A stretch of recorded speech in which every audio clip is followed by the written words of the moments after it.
A primeira classe do voo São Paulo-Rio estava silenciosa naquela tarde de quinta-feira. O tipo de silêncio que vem com o privilégio, poltronas de couro, champanhe Dom Perignon e aquela sensação de estar acima das nuvens em mais de um sentido. Mas, às vezes, estar em um lugar elevado não torna uma pessoa melhor. Você já presenciou alguém sendo humilhado simplesmente por não se parecer com o que outros esperavam? Já viu como o preconceito pode cegar pessoas educadas e bem-sucedidas? É exatamente nesses momentos que descobrimos que classe social e classe moral são coisas completamente diferentes. O comandante Carlos Ribeiro acomodou-se na poltrona 3A com o mesmo cuidado de sempre. Aos 46 anos, ele carregava nos ombros não apenas 2 décadas e meia de serviços prestados ao BOPE, mas também a responsabilidade de comandar uma das unidades de elite mais respeitadas do Brasil. Vestia um terno cinza escuro, discreto, mas bem cortado. Não havia ostentação em sua aparência, apenas a postura ereta de quem passou a vida defendendo outros e a tranquilidade de quem sabia exatamente qual era seu lugar no mundo. No pulso, um relógio simples de aço. Na mão, uma pasta de couro já gasta pelo uso. Carlos estava retornando de Brasília, onde havia apresentado um relatório sobre operações antiterrorismo para o Ministério da Justiça. Eram 3 dias de reuniões intensas, estatísticas, estratégias e muito café. Tudo o que queria agora era chegar ao Rio, abraçar a esposa e os 2 filhos e ter uma noite normal em família. Ele havia escolhido o voo das 16h30 exatamente por isso. Chegaria em casa na hora do jantar. A primeira classe havia sido uma cortesia da companhia aérea, um upgrade automático devido à frequência de suas viagens oficiais. Enquanto guardava a pasta no compartimento superior, Carlos notou o homem na poltrona ao lado, observando-o com atenção. Era difícil não reparar nele. Aparentava cerca de 55 anos. Cabelos grisalhos perfeitamente penteados, usava um terno que provavelmente custava mais que o salário mensal de muitas pessoas. E no pulso reluziam 2 Rolexes dourados, um em cada punho. O homem o estudava como se tentasse resolver um quebra-cabeça. Seus olhos percorreram o terno de Carlos, o relógio, a pasta e finalmente pararam em seu rosto com uma expressão de confusão. "Desculpe", disse o homem, com um sorriso que não chegava aos olhos. "Acho que você está no lugar errado." Carlos virou-se para ele, educado. "Como assim?" "Essa poltrona. 3A. Acho que houve algum engano." Carlos verificou o cartão de embarque. "Não, está correto. Poltrona 3A. É minha." O homem riu baixinho. Não, você não está entendendo. Esse é o setor de primeira classe." "Sim, eu sei. É onde estou sentado." "Mas..." O homem hesitou, como se estivesse explicando algo óbvio para uma criança. "A classe econômica fica lá atrás, depois da cortina azul." Carlos sentiu algo se apertar no peito, mas manteve a voz calma. "Senhor, obrigado pela informação, mas meu lugar é este mesmo." O homem se inclinou mais perto, baixando a voz. "Olha, eu não quero criar constrangimento, mas você claramente não pertence aqui. Deve ter havido algum erro no sistema." "E por que o senhor acha isso?" A pergunta direta pareceu pegar o homem desprevenido. Ele piscou algumas vezes, procurando palavras. "Bem, é óbvio, não é? Pessoas como você não... Quer dizer..." Ele gesticulou vagamente na direção de Carlos. "Você entende." "Na verdade, não entendo." "Pode ser mais específico?" O homem estava claramente desconfortável, mas também determinado a fazer seu ponto. "Olha, não vou fingir que vivemos em um mundo de fantasia. Primeira classe é para pessoas de um certo nível. Empresários, médicos, advogados. Pessoas que podem pagar por isso. E o senhor assumiu que eu não posso? Posso ver pelas suas características que provavelmente você ganhou esse upgrade de alguma forma, talvez por pena ou algum programa social. Mas o correto seria você ceder o lugar para alguém que realmente merece estar aqui." O silêncio que se seguiu foi denso. Carlos respirou fundo, contando até 5 mentalmente. Era uma técnica que havia aprendido em situações de negociação com criminosos, manter a calma quando toda a fibra do seu ser queria reagir. E quem seria essa pessoa que realmente merece? Perguntou Carlos, a voz perigosamente calma. Bem, eu mesmo, por exemplo, Eduardo Mendes, CEO da Mendes Holdings. Minha empresa fatura 500 milhões por ano. Eu vou primeira classe há mais de 20 anos. Tenho cartão Black de 3 bancos diferentes. Carlos assentiu lentamente. Impressionante currículo, Sr. Mendes. Obrigado. Agora você entende por que seria mais apropriado você se realocar?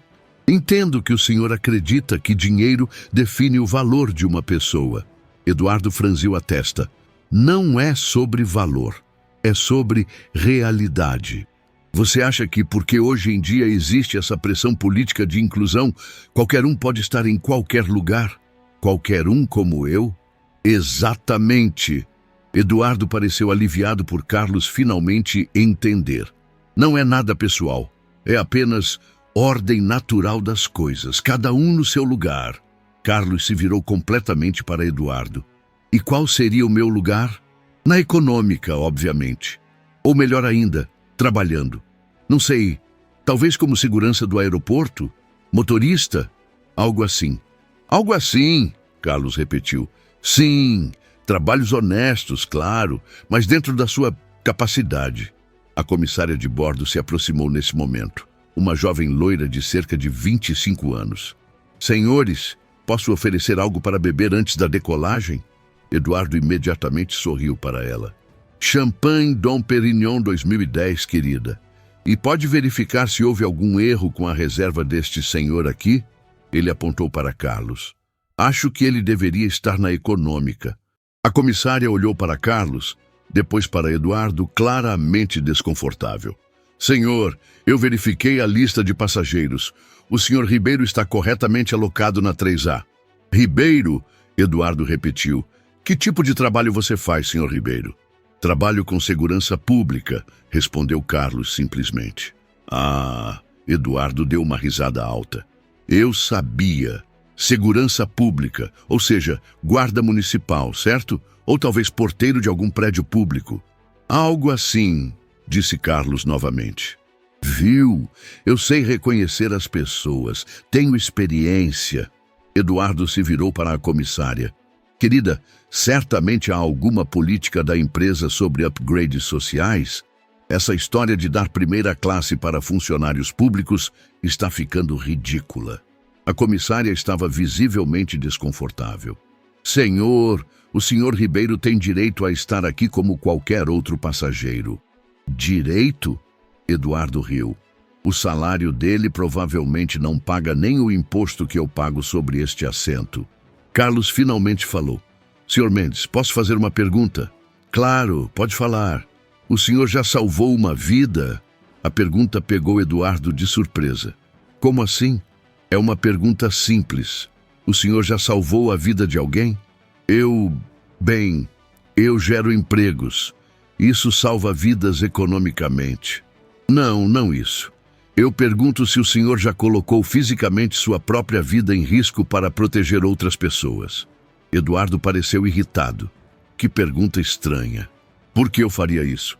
Para isso existem profissionais pagos. Profissionais pagos. Carlos repetiu pensativo. Exato. Pessoas como você, aliás. É para isso que pagamos impostos. Entendo. E o senhor acha que esses profissionais pagos merecem menos respeito porque arriscam a vida por dinheiro? Eu acho que merecem o respeito adequado à sua posição social. Não mais que isso. Posição social, Carlos murmurou. Sim, você está começando a entender. Hierarquia social existe por uma razão. Algumas pessoas construíram impérios, outras fazem trabalhos simples. Se você está acompanhando essa história e acredita que o valor de uma pessoa não se mede pelo tamanho da conta bancária, se inscreva no canal. Precisamos de mais vozes defendendo que dignidade e respeito são direitos universais, não privilégios comprados. Nesse momento, o telefone de Carlos vibrou. Era uma mensagem de trabalho. Ele olhou rapidamente e suspirou. Com licença, Sr. Mendes. Preciso responder isso. Trabalho de segurança pública não para nunca, né? Disse Eduardo com desdém. Aposto que é algum problema com bêbado na rua. Carlos atendeu a chamada. Comandante Ribeiro. Eduardo parou de falar abruptamente. Comandante? Sim, general, entendi. A operação foi autorizada pelo Ministério. Certo, mobilizo 3 equipes assim que chegar ao Rio. Não, senhor, não há problema. Posso estar na base em 2 horas. Eduardo estava ouvindo cada palavra, sua expressão mudando gradualmente de desdém para confusão. Sim, senhor. A coordenação com a Polícia Federal já está acertada. O sequestro tem quantos reféns? Entendido.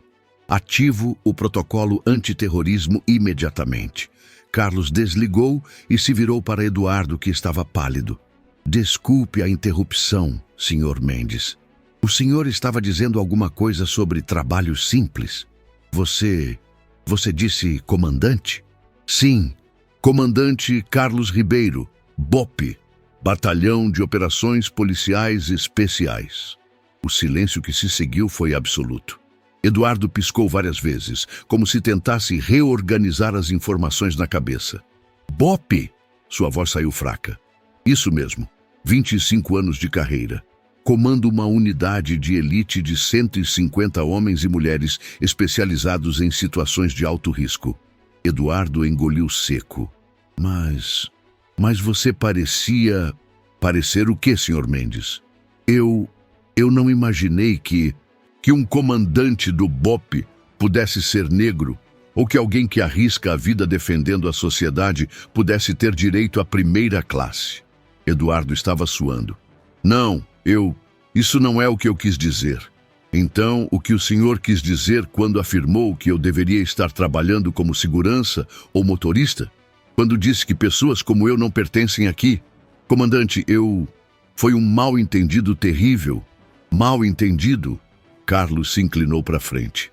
Senhor Mendes, o senhor passou 20 minutos me explicando como eu não merecia estar neste assento, como meu tipo de pessoa deveria conhecer seu lugar, como eu provavelmente havia ganhado este upgrade por pena ou programa social. Eu não sabia o quê?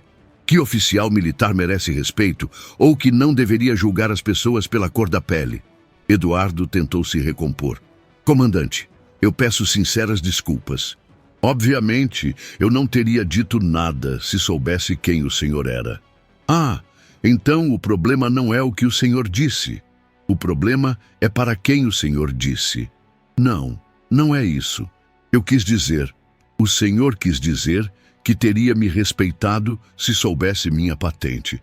Mas como achou que eu era só um funcionário público simples, estava tudo bem me humilhar. Eduardo estava claramente em pânico. Comandante, por favor, deixe-me explicar. Não precisa explicar nada, Sr. Mendes. Suas palavras foram muito claras. Cada um no seu lugar.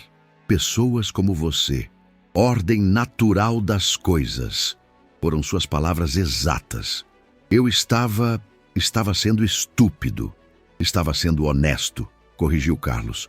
O senhor mostrou exatamente o que pensa sobre pessoas que não se parecem com o que espera encontrar em primeira classe. A comissária retornou nesse momento.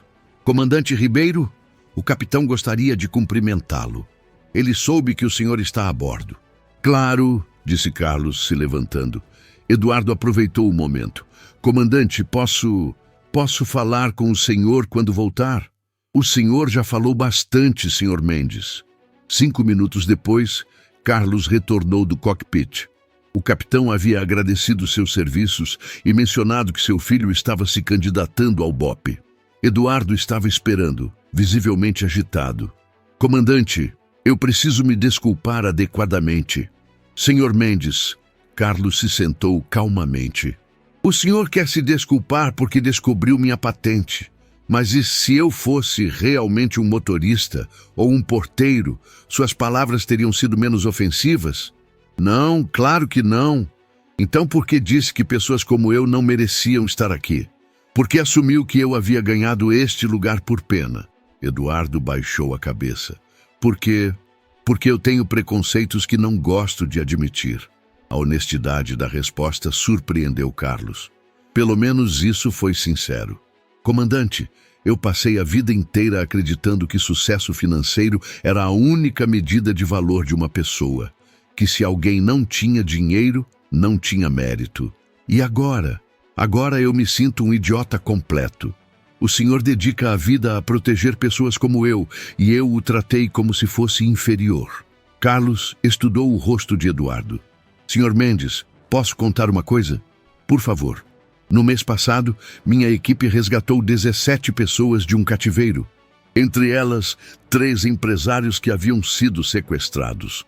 Um deles chorou quando viu nosso uniforme. Disse que nunca havia ficado tão feliz em ver um policial. Eduardo engoliu seco. Aquele homem não perguntou minha cor, minha origem, meu salário. Só queria voltar para casa com a família. Para ele, naquele momento, eu era a pessoa mais importante do mundo. Eu imagino. O senhor imagina. Já esteve em uma situação onde sua vida dependia de alguém que talvez desprezasse em outras circunstâncias? Eduardo ficou em silêncio por um longo momento. Não, nunca, pois eu já estive, várias vezes, e aprendi que coragem, competência e caráter não têm cor, classe social ou conta bancária. O senhor está certo, completamente certo. Senhor Mendes, não estou dizendo isso para humilhá-lo. Estou dizendo porque talvez o senhor possa aprender algo hoje. O que eu posso aprender? Que respeito não é luxo, é necessidade básica, e que julgar pessoas pela aparência diz mais sobre quem julga do que sobre quem é julgado. Eduardo assentiu lentamente. Comandante, existe alguma forma de eu compensar o que fiz? Compensar comigo? Não precisa. Mas talvez possa compensar com outras pessoas. Como? Pare de presumir que sabe quem as pessoas são baseado em como elas se parecem. Trate todo mundo com o mesmo respeito que gostaria de receber. É simples assim? É simples assim. Difícil é colocar em prática quando temos preconceitos arraigados. Eduardo ficou pensativo. Comandante, posso fazer uma pergunta pessoal? Pode. O senhor já passou por situações como essa antes? Carlos sorriu tristemente.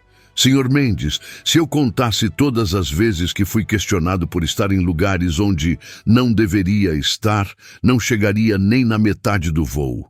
E como o senhor lida com isso? Com paciência. E lembrando que cada interação é uma oportunidade de mudar uma perspectiva. Como a minha hoje, como a sua hoje. A comissária anunciou que o voo estava iniciando a descida para o Rio de Janeiro. Eduardo ficou olhando pela janela por alguns minutos antes de falar novamente. Comandante, eu tenho uma empresa com mais de 1000 funcionários. Muitos deles são negros, mas admito que a maioria está em posições mais baixas na hierarquia. E? Estou me perguntando se isso aconteceu por acaso ou se meus preconceitos influenciaram as promoções sem eu perceber. Carlos o olhou com interesse. Boa pergunta. O que o senhor pretende fazer com essa reflexão? Revisar nossos processos de promoção, garantir que estejam baseados em competência, não em aparência. Isso seria um bom começo. E talvez implementar um programa de diversidade real, não só para cumprir cotas, mas para realmente dar oportunidades. Senhor Mendes, disse Carlos, se o senhor fizer isso de forma genuína, talvez esta conversa tenha valido a pena. Quando o avião tocou o solo do Rio de Janeiro, Eduardo se virou para Carlos uma última vez. Comandante, obrigado. Pelo quê? Por não ter me humilhado quando poderia, por ter transformado minha ignorância em aprendizado, por me mostrar que dignidade não se impõe, se demonstra. Carlos estendeu a mão. Senhor Mendes, espero que use bem esta lição. Eduardo apertou a mão firmemente. Vou usar e vou ensinar meus filhos também. 6 meses depois, Carlos recebeu um e-mail inesperado. Era de Eduardo Mendes com o assunto Relatório de Progresso. Comandante Ribeiro, espero que se lembre de mim. Eduardo Mendes, do voo SP Rio. Queria atualizar o senhor sobre as mudanças que implementei na minha empresa após nossa conversa. Promovemos 17 funcionários negros para posições de liderança nos últimos 6 meses. Revisamos todos os nossos processos de contratação para eliminar vieses inconscientes. E criamos um programa de mentoria para funcionários de diferentes origens. Mas o mais importante, mudei pessoalmente. Minha família notou, meus funcionários notaram, e eu me sinto uma pessoa melhor. Obrigado por não ter desistido de mim naquele dia. Respeitosamente, Eduardo Mendes, PS. Meu filho mais velho se candidatou ao BOP. Disse que quer servir o país como pessoas de verdadeiro valor fazem. Carlos sorriu ao ler o e-mail. Guardou-o em uma pasta especial que mantinha para pequenas vitórias. Porque às vezes a maior operação de resgate não acontece em cativeiros ou favelas. Acontece no momento em que você resgata alguém dos próprios preconceitos. Naquele mesmo dia, Carlos estava dando uma palestra para novos recrutas do BOP. No final, um jovem negro levantou a mão. Comandante, como o senhor lida com pessoas que não acreditam que merecemos estar aqui? Carlos pensou por um momento. Soldado, a melhor resposta ao preconceito não é a raiva, é a competência. Seja tão bom no que faz que sua presença se torne inquestionável. E se isso não funcionar, então você lembra que está lutando não só por você, mas por todos que virão depois. Cada porta que você abre facilita a entrada de outros. Comandante, disse outro recruta, o senhor já duvidou de si mesmo por causa do preconceito dos outros? Já. Mas aprendi que a opinião dos outros sobre mim não define quem eu sou. Define quem eles são. Ao final da palestra, Carlos voltou para seu escritório. Na parede havia uma foto da operação de resgate que havia mencionado para Eduardo. 17 pessoas salvas, incluindo 3 empresários. Logo abaixo, uma placa com uma frase que ele havia mandado gravar. Coragem não tem cor. Competência não tem classe. Caráter não tem conta bancária. E é isso que ele ensina para cada pessoa que comanda. O valor de um ser humano não se mede por números em um extrato, mas por quantas vidas ele toca de forma positiva. Porque no final das contas, não importa se você está na primeira classe ou na econômica. O que importa é como você trata as pessoas ao seu lado.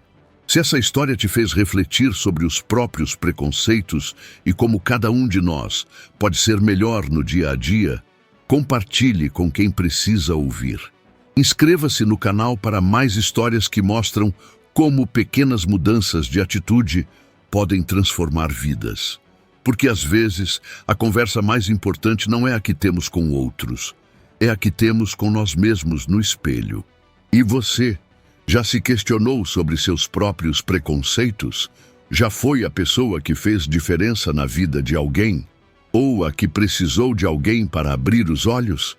A mudança começa quando reconhecemos que todos nós temos algo a aprender.